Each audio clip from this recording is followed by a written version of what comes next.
আসসালামু আলাইকুম প্রিয় ভাই ও বোনেরা, আশা করি সবাই অনেক অনেক ভালো আছেন। তো আজকে আমার স্ক্রিনে যেই ডিজাইনটিগুলো দেখতে পাচ্ছেন সেই ডিজাইন বলতে গেলে এগুলোকে প্যাটার্ন ডিজাইন বলে। তো এই ধরনের ডিজাইনগুলো কিন্তু হিউজ পরিমাণ চাহিদা রয়েছে, আপনারা হয়তো বা অনেকেই জানেন। এগুলো কিন্তু প্যাটার্ন ডিজাইন। তো এগুলো আপলোড কিন্তু আপনারা বলতে গেলে অ্যাডোবি স্টক বলেন, শাটার স্টক বলেন, বেকটিজি বলেন, তারপর ফ্রিপিক বলেন, এগুলো সমস্ত মাইক্রো স্টক সাইটেই কিন্তু এগুলো আপনারা আপলোড করতে পারবেন। তার জন্য চলেন আজকে আমি চলে যাব হলো আমার এখান থেকে দেখতে পাচ্ছেন এই যে shutterstock.com। তো আমি শাটার স্টকে কিন্তু আমি আগে ওপেন করে রেখেছি। দেখেন এখান থেকে কিন্তু আমার $23 আর্নিং হয়েছে। মাত্র ফাইল আছে হলো 992টি। আর এখান থেকে আজকে আমি যদি আপনাদেরকে একটু আর্নিং দেখাই যে কোন ধরনের ডিজাইনগুলো আসলে শাটার স্টকে বেশি সেল হয়, দেখেন এখান থেকে। তো এই যে আমার কয়েকটি ডিজাইন সেল হয়েছে, দেখেন এই যে সিঙ্গেল আদার, এই যে দেখেন যে ব্যাকগ্রাউন্ড টাইপের ডিজাইন কিন্তু এখানে ভালো পরিমাণ সেল জেনারেট হয়। তারপরে এখান থেকে যদি এটা দেখাই, এই তারিখে দেখেন এটাও কিন্তু একটা ব্যাকগ্রাউন্ড ডিজাইন। এই ব্যাকগ্রাউন্ড ডিজাইনগুলোতেও কিন্তু বলতে গেলে এই শাটার স্টকে খুব ভালো পরিমাণ সেল জেনারেট হয়। তো আপনারা হয়তো বা ইতিপূর্বে অনেকেই কিন্তু জানেন যে আমি কিন্তু টেকনোলজি ইমেজ নিয়ে কাজ করি। সেই টেকনোলজি ইমেজের আর্নিংটি যদি আপনাদেরকে দেখাই, দেখেন এই যে আমার এই সাইটটি থেকে আজকের আর্নিং এসেছে $6.29। আর এই যে দেখতে পাচ্ছেন এই সাইটটি থেকে কিন্তু আমার আর্নিং এসেছে $1.87। দেখেন এইটা কিন্তু 5 ঘন্টা আগে এসেছে, আর এই যে এইটাও কিন্তু দেখেন 5 ঘন্টা আগে এসেছে। বলতে গেলে আমার কিন্তু দুইটি অ্যাকাউন্ট, আপনারা হয়তো বা ইতিপূর্বে অনেকেই জানেন। তো এই দুইটি অ্যাকাউন্ট থেকে কিন্তু আলহামদুলিল্লাহ বলতে গেলে আমার একটি ভালো পরিমাণ সেল জেনারেট হচ্ছে। তো আপনারা যদি এই ধরনের ইনকাম করতে চান তাহলে কিন্তু এই যে দেখতে পাচ্ছেন একটি কোর্স লঞ্চ করেছি আমি। তো এই কোর্সটা শুরু হবে 13 জুন 2025 রোজ শুক্রবার, আর রাত 11টায় ক্লাস শুরু হবে। কোর্স ফি রেখেছি মাত্র আমি 2000 টাকা। আজকে কিন্তু 13 তারিখ, বলতে গেলে আজকে রাত 11টা থেকে কিন্তু ক্লাস শুরু হবে। যারা এখনো যুক্ত হননি ক্লাসে ইনশাল্লাহ যুক্ত হয়ে যাবেন, তাহলে আশা করি একটা হিউজ পরিমাণ সেল জেনারেট করতে পারবেন। তো চলেন আমি আজকে চলে যাই এই যে আমার সেই ডিজাইনে। এখন এই ডিজাইনগুলো আপনারা কিভাবে তৈরি করবেন তার ফুল প্রসিডিউরটি আমি আপনাদের মাঝে এখন তুলে ধরবো। তার জন্য এখান থেকে রাইট বাটন ক্লিক করে একটি নিউ ডকুমেন্ট আমি নিয়ে নিব। এমনকি এই ডকুমেন্টের সাইজ দিয়েছি 3999 ইন্টু 2250 পিক্সেল। তারপরে এখান থেকে জাস্ট ক্রিয়েট করলে কিন্তু দেখবেন যে এরকম একটি আর্টবোর্ড তৈরি হয়ে যাবে। তারপরে এখান থেকে আমি এই যে ফিল কালারটি অফ করে দিয়ে এই যে দেখতে পাচ্ছেন রেক্ট্যাঙ্গেল টুল, এটাকে সিলেক্ট করে জাস্ট আর্টবোর্ডের উপরে যে একটা ক্লিক করি, তাহলেই দেখেন এই যে 400 পিক্সেল ইন্টু 25 পিক্সেলের আমি একটা শেপ নিয়ে নিব। জাস্ট এখান থেকে ওকেতে ক্লিক করলেই দেখেন এই যে আমি কিন্তু অলরেডি একটি শেপ নিয়ে নিয়েছি। এখন এটাকে সিলেক্ট থাকা অবস্থায় আপনারা চলে যাবেন হইলে এই যে ইফেক্ট থেকে আসবেন হইলে দেখতে পাচ্ছেন ডিস্টোর্ট অ্যান্ড ট্রান্সফর্ম।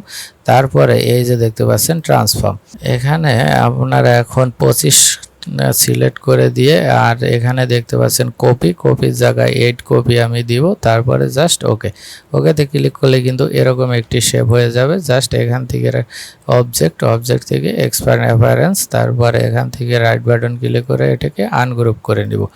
আনগ্রুপ করার পরে আমি এটাকে সিলেক্ট করব এবং কিবোর্ডের শিফট বাটন চেপে ধরে এটা,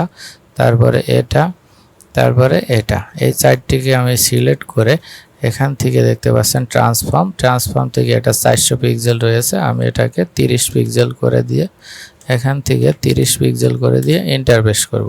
তাহলেই দেখেন আমার এই যে মাঝের যেই শেপগুলো রয়েছে এই শেপগুলো কিন্তু ছোট হয়ে গিয়েছে। এখন আমি এই সম্পূর্ণটাকে সিলেক্ট করে এখান থেকে মাউসের রাইট বাটন ক্লিক করে যাব হলো এই যে দেখতে পাচ্ছেন ট্রান্সফর্ম থেকে এই যে ট্রান্সফর্ম এটাকে একটা ক্লিক করে দিব। এটাকে ক্লিক করলে কিন্তু দেখেন এরকম একটি শেপ তৈরি হবে। আর আমি কিন্তু আগেই এখানে দিয়ে রেখেছি, সেটাই কিন্তু শো করছে।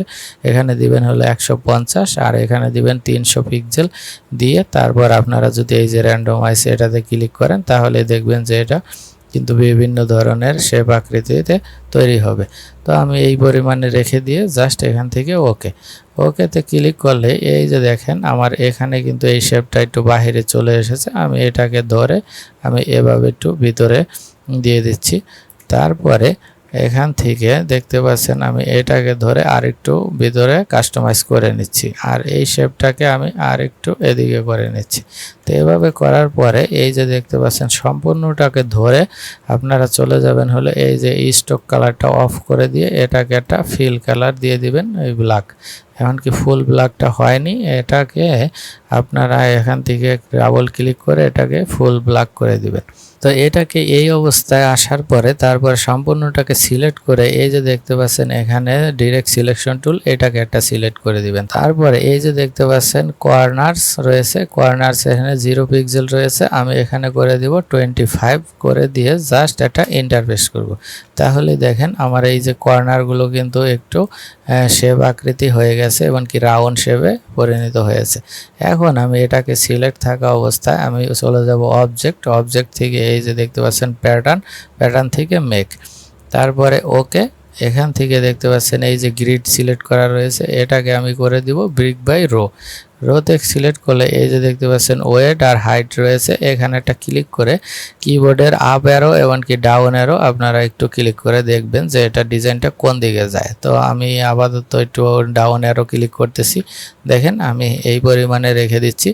তারপরে এই যে দেখতে পাচ্ছেন হাইট, এটাকে একটা ক্লিক করে দেখতে পাচ্ছেন আপ অ্যারো এমনকি ডাউন অ্যারো, এটাকে আপনারা একটু ক্লিক করে আপনাদের প্রয়োজন অনুযায়ী আপনারা একটা স্পেস নিয়ে নেবেন। এখানে নেয়ার পরে আপনারা যদি মনে করেন যে আপনাদের ডিজাইনটি পারফেক্ট, তারপরে এখান থেকে জাস্ট এই যে দেখতে পাচ্ছেন ডান একটা ক্লিক করবেন। ডানে ক্লিক করার পরে কিন্তু আপনাদের ডিজাইনটা কমপ্লিট। এখন আমি এটাকে কেটে দিলেও হবে। তারপরে এখান থেকে এই যে আর্টবোর্ডটা রয়েছে, এই আর্টবোর্ডের মাপে আমি সম্পূর্ণ মাপে একটি আমি শেপ নিয়ে নিব। শেপ নেওয়ার পরে এই যে দেখতে পাচ্ছেন এখানে এই যে আমি যেই প্যাটার্নটি তৈরি করেছি সেটা কিন্তু এখানে সেভ হয়ে গিয়েছে। আমি যদি এখানে একটা ক্লিক করি দেখেন আমার প্যাটার্নটা কিন্তু এখানে চলে এসেছে। এখন এই প্যাটার্নটা একটু আমি কালারটা একটু চেঞ্জ করে দিব। তার আগে আমি এই যে এটাকে সিলেক্ট করে রাইট বাটন ক্লিক করে এখান থেকে চলে যাব ট্রান্সফর্ম, ট্রান্সফর্ম থেকে এই যে দেখতে পাচ্ছেন স্কেল, স্কেলে সিলেক্ট করলেই এই যে দেখতে পাচ্ছেন এখানে 40% রয়েছে। আমি এটাকে যদি একটু বাড়িয়ে দিই তাহলেই দেখেন এটা কিন্তু ছোট বড় হচ্ছে, দেখেন এটা কিন্তু ছোট বড় হচ্ছে। এমনকি আমি যদি এখানে ক্লিক করি এখন কিন্তু এই যে আর্টবোর্ডের বাহিরে আর ডিজাইনটি আসতেছে না।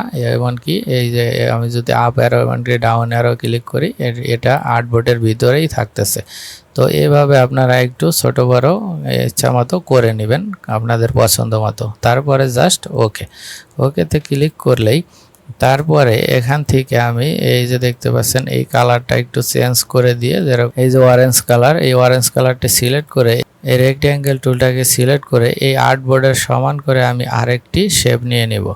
তো এখান থেকে আমি আরেকটি শেপ নিয়ে নিচ্ছি। তারপরে এটাকে আমি একটু গ্রেডিয়েন্ট কালারে অ্যাপ্লাই করব। তার জন্য এই যে দেখতে পাচ্ছেন গ্রেডিয়েন্ট কালার টুলস, তারপরে এখান থেকে জাস্ট ওকেতে ক্লিক করে এখানে ডাবল ক্লিক করলেই দেখেন এই যে এরকম একটি কালার এসেছে। তারপর এই পাশেরটা ক্লিক করলে আবার কিন্তু এরকম একটি কালার আসবে।